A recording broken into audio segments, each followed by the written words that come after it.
Hi friends, welcome back to my channel. இன்றைக்கி வீடியோவில் என்ன பார்க்க போகிறோம் அப்படின்னா, பாய் வீட்டு ஸ்பெஷல் கல்யாண தால்ச்சா எப்படி செய்கிறது அப்படின்னு பற்றி தான் பார்க்க போகிறோம். இந்த தால்ச்சா ரெசிபி பார்த்திங்கன்னா பிரியாணியோடையும் சேர்த்து சாப்பிட்லாம், இல்லை நெய் சாப்பாடோடு சேர்த்து சாப்பிட்டாலும் நல்லாயிருக்கும்.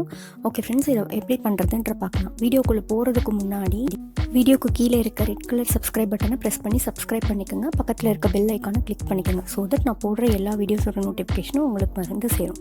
வீடியோ பார்க்குற பல ஃப்ரெண்ட்ஸ் பார்த்திங்கன்னா சப்ஸ்கிரைப் பண்ணாமல் பார்த்துக்கிட்டு இருக்கீங்க. சப்ஸ்கிரைப் பண்ணிவிட்டு பாருங்கள், அப்போ தான் உங்களுக்கு எல்லா நோட்டிஃபிகேஷனும் உங்களுக்கு வரும். ஓகே ஃப்ரெண்ட்ஸ், இப்போ வீடியோக்குள்ளே போகலாம். ஓகே ஃப்ரெண்ட்ஸ், இப்போ முதல்ல பார்த்திங்கன்னா ஆயில், இதில் நாங்கள் 200 மில்லி சன்ஃப்ளவர் ஆயில் எடுத்திருக்கோம். இதோட 100 மில்லி நெய் ஆட் பண்ணியிருக்கோம்.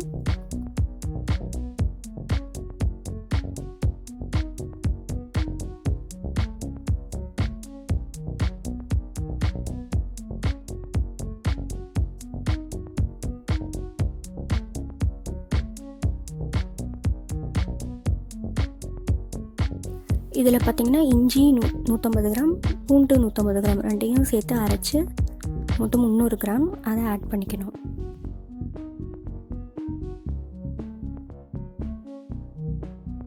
இதோட பார்த்திங்கன்னா 5 பச்சை மிளகா சேர்த்துக்கிறோம். அது கூடவே 500 கிராம் ஆனியன் பேஸ்ட் சேர்த்துக்கிறோங்க.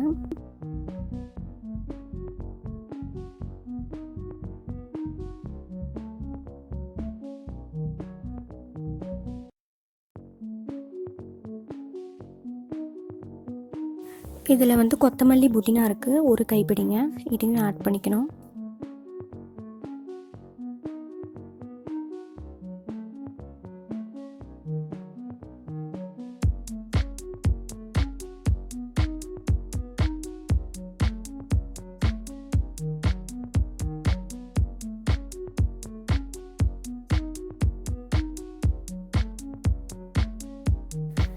இதோட பார்த்திங்கன்னா 6 ஸ்பூன் சில்லி பவுடர் சேர்த்துக்குங்க. காரம் உங்களுக்கு அதிகமாக தேவைப்படுது அப்படின்னா நீங்கள் அதிகமாக சேர்த்துக்கலாம்.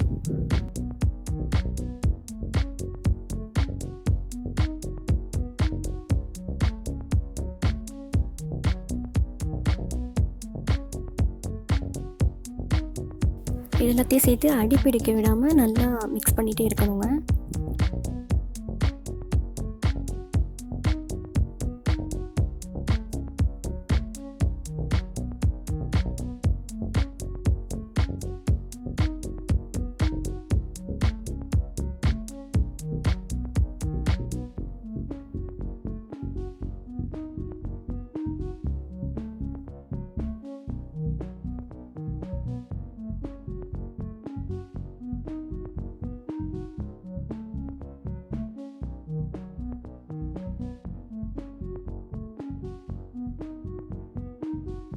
இதோட பார்த்திங்கன்னா 4 பட்டை ஏலக்காய் சேர்த்துருக்கோம். பட்டை ஏலக்காயோட ஃப்ளேவர் உங்களுக்கு பிடிக்கும் அப்படின்னா நீங்கள் அதிகமாக சேர்த்துக்கலாம். பட்டை ஏலக்காய் ஏன் பின்னாடி சேர்க்குறோம் அப்படின்னா அதோடைய ஃப்ளேவர் முன்னாடியே வந்துடும், ரொம்ப அடிக்கிற மாதிரி இருக்கும், அதனால் கொஞ்சம் பின்னாடி சேர்த்துக்கிறோம். நாங்கள் எடுத்துருக்க மட்டன் பார்த்திங்கன்னா 500 கிராம்ஸ். இதில் வந்து முதல்ல கொழுப்பை வந்து கரைச்சிடணும், அதாவது நல்ல கொழுப்பை வந்து வணக்கிடணும் முன்னாடியே. அதுக்கப்புறம் தான் நீங்கள் வந்து ஃப்ளெஷ்ஷை போடணும். இதில் பார்த்திங்கன்னா உங்களுக்கு தெரியும், முதல்ல நாங்கள் கொழுப்பை போட்டுட்டோம், அதுக்கப்புறம் தான் ஃப்ளெஷ் போடுறோம். பொதுவாகவே நெஞ்சு எலும்பு, இந்த குழம்புக்கு பார்த்திங்கன்னா நெஞ்சு எலும்பு சேர்த்துக்கிட்டிங்கன்னா நல்லாயிருக்கும். நீங்கள் கட்டி கறி யூஸ் பண்ணுறதை விட நெஞ்சு எலும்பு யூஸ் பண்ணிங்கன்னா குழம்பு நல்லா டேஸ்ட்டாக இருக்கும். இதோட பார்த்திங்கன்னா கறி நல்லா வேகிறதுக்காக கொஞ்சம் உப்பு சேர்த்துக்கிறோம்.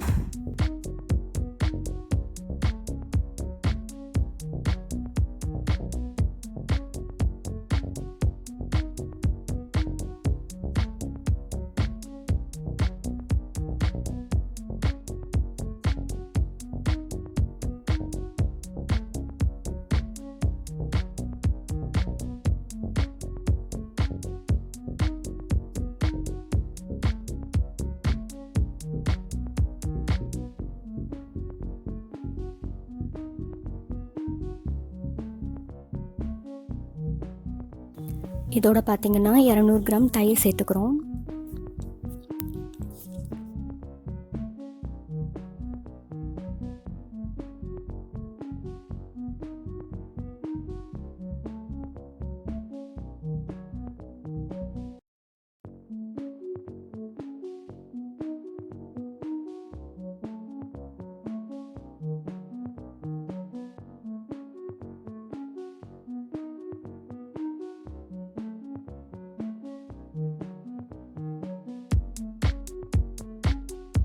தயிர் சேர்த்து நல்லா மிக்ஸ் பண்ணதுக்கப்புறம் 2 லெமன் சேர்த்துக்கிறோம். லெமன் எதுக்கு அப்படின்னா அந்த சால்ட் டேஸ்ட் எல்லாத்தையும் கொஞ்சம் என்ஹான்ஸ் பண்ணி கொடுக்கும்.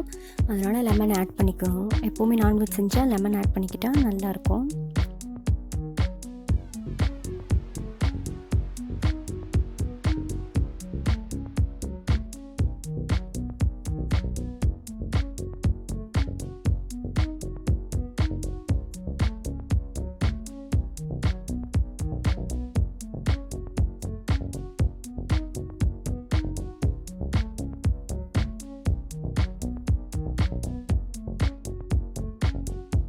இதோடவே பார்த்திங்கன்னா ஒரு முழு வாழைக்காய், 2 கேரட், 1/4 கிலோ உருளைக்கிழங்கு, 1/2 கிலோ கத்திரிக்காய் இது எல்லாத்தையுமே சேர்த்துக்கணும். உங்களுக்கு நாங்கள் தனித்தனியாக காட்டணுங்கிறதுக்காக கம்மியாக காட்டுறோம். இந்த வீடியோவில் பார்த்திங்கன்னா தெரியும். மொத்தமாக சேர்த்துக்கலாம். இது பார்த்திங்கன்னா நிறமாத கர்ப்பிணிகளுக்கு வளைகாப்பு செய்யும் போது இந்த டிஷ் கூட நீங்கள் பண்ணி கொடுக்கலாம். ரொம்ப பிடிக்கும் அவங்களுக்கு. வெறும் காய்கறிகள் மட்டும் போட்டு மட்டன் போடாமல் செஞ்சு கொடுத்தீங்கன்னா ரொம்ப விரும்பி சாப்பிடுவாங்க.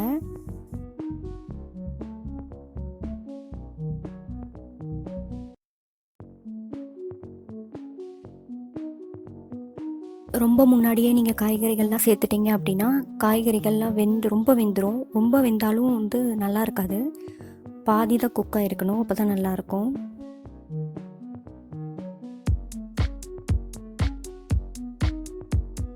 இந்த காய்கறிகள் எல்லாம் அந்த மசாலாவோடு நல்லா மிக்ஸ் ஆகிற மாதிரி நல்லா கலக்கி விட்டுக்கணும்.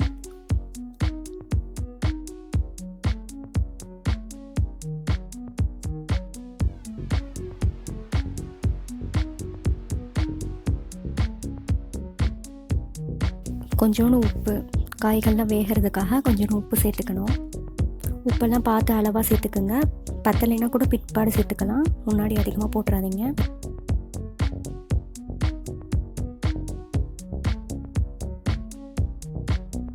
இதோட பார்த்திங்கன்னா ஒரு 3 டீஸ்பூன் மல்லித்தூள் சேர்த்துக்கிறோம். மல்லித்தூளோட ஃப்ளேவர் பிடிக்கும்னா கூட இன்னும் 2 ஸ்பூன் சேர்த்து கூட சேர்த்துக்கலாம்.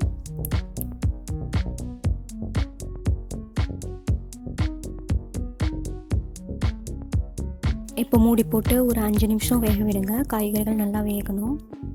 ஓகே ஃப்ரெண்ட்ஸ், இப்போ பார்த்திங்கன்னா நல்லா தெரியும் எவ்வளோ கொதி வருது அப்படின்றது. இப்படி கொதிக்கிற டைமில் என்ன பண்ணணும் அப்படின்னா தக்காளி பேஸ்ட்டு, அதாவது தக்காளியை அரைச்சி ஒரு 500 கிராம் தக்காளியை அரைச்சி அதோடு சேர்த்துக்கணும். ஏன் தக்காளி பின்னாடி சேர்க்குறோம் அப்படின்னா தக்காளி முன்னாடி சேர்த்திங்கன்னா கறி வேகாது. கறி வந்து தக்காளி வேக விடாது. அதனால் வந்து பிற்பாடு சேர்த்துக்கிட்டிங்கன்னா குழம்போட ருசியும் நல்லாயிருக்கும், கறியும் நல்லா வெந்துடும்.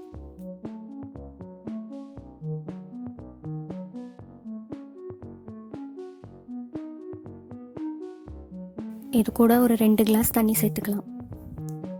நாங்கள் வச்சுருக்க குவான்டிட்டி பார்த்திங்கன்னா ஒரு நேரத்துக்கு 10 பேர் சாப்பிட்லாங்க.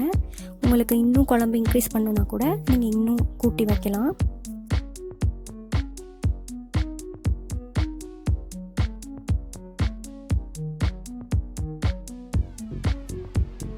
இதோட பார்த்திங்கன்னா 150 கிராம் கடலைப்பருப்பு, 150 கிராம் துவரம்பருப்பு இது ரெண்டையும் ஒன்றா வேக விட்டு எடுத்து வச்சுக்கணும் முன்னாடியே. அதையும் இதோட ஆட் பண்ணிடுங்க. இந்த ரெசிபிக்கு இந்த 2 பருப்பு தாங்க மெயின் இன்க்ரீடியண்ட். இது கூடவே 2 மாங்காய், முழு மாங்காய் சேர்த்துருக்கோம். அதாவது குழம்புக்கு போடுற மாங்காய் புளிப்பாக இருக்கும்ல, அந்த மாங்காய் சேர்த்துக்கோங்க.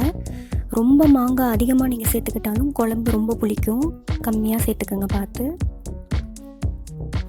மாங்காய் வந்து குழம்புல ரொம்ப வேகக்கூடாதுங்க. வெந்துடுச்சு அப்படின்னா குழம்பு ரொம்ப புளிக்கும். அதனால் வந்து பின்னாடி சேர்த்துக்கோங்க மாங்காவை. ரொம்ப முன்னாடி சேர்த்துட்டிங்கன்னா ரொம்ப வந்து கொசன்னு ஆகிடும். ரொம்ப வெந்துடுச்சுன்னா குழம்பு ரொம்ப புளிக்க ஆரம்பிச்சிடும். இது கூடவே ஒரு 300 கிராம் தேங்காய் எடுத்து அரைச்சி சேர்த்துக்கோங்க. இதோடவே தேங்காய் எதுக்கு அப்படின்னு பார்த்தீங்கன்னா நல்ல டேஸ்ட்டை என்ஹான்ஸ் பண்ணும். அதை விட வந்து முக்கியமானது காரல் வந்து அடிக்காமல் இருக்கும். ரொம்ப வந்து குழம்பு காரமாக இருந்தாலும் குழந்தைங்க எடுத்துக்க மாட்டாங்க இல்லையா, அதுக்காக வந்து தேங்காய் சேர்த்துக்கோங்க. இதுக்கப்புறம் நல்லா எல்லாத்தையும் வந்து ஒன்றா மிக்ஸ் பண்ணி விட்டுட்டு மூடி போட்டு ஒரு 2 நிமிஷம் நீங்கள் நல்லா வேக விடணும். நல்லா குழம்பு வந்து கொதிக்கணும்.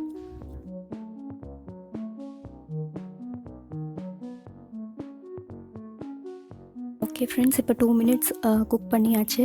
குழம்பு பார்த்திங்கன்னா நல்லா தெரியும், உங்களுக்கு நல்லா பாயில் ஆகிடுச்சு.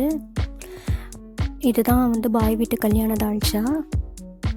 ஓகே ஃப்ரெண்ட்ஸ், இந்த வீடியோ உங்களுக்கு கண்டிப்பாக யூஸ்ஃபுல்லாக இருக்கும்னு நினைக்கிறேன். இந்த தால்ச்சா பார்த்திங்கன்னா நெய் சாப்பாடோடு சேர்த்து சாப்பிட்டிங்கன்னா ரொம்ப அருமையாக இருக்கும். இல்லை வேறு எந்த பிரியாணி வகைகள் எதுலையாக இருந்தாலும் நீங்கள் ஆட் பண்ணி சாப்பிட்லாம். ஓகே ஃப்ரெண்ட்ஸ், இந்த வீடியோ உங்களுக்கு யூஸ்ஃபுல்லாக இருந்துச்சுன்னா லைக் பண்ணுங்கள், கமெண்ட் பண்ணுங்கள், ஷேர் பண்ணுங்கள். நம்ம சேனலுக்கு மறக்காமல் சப்ஸ்கிரைப் பண்ணுங்கள். தேங்க்ஸ் ஃபார் வாட்சிங்.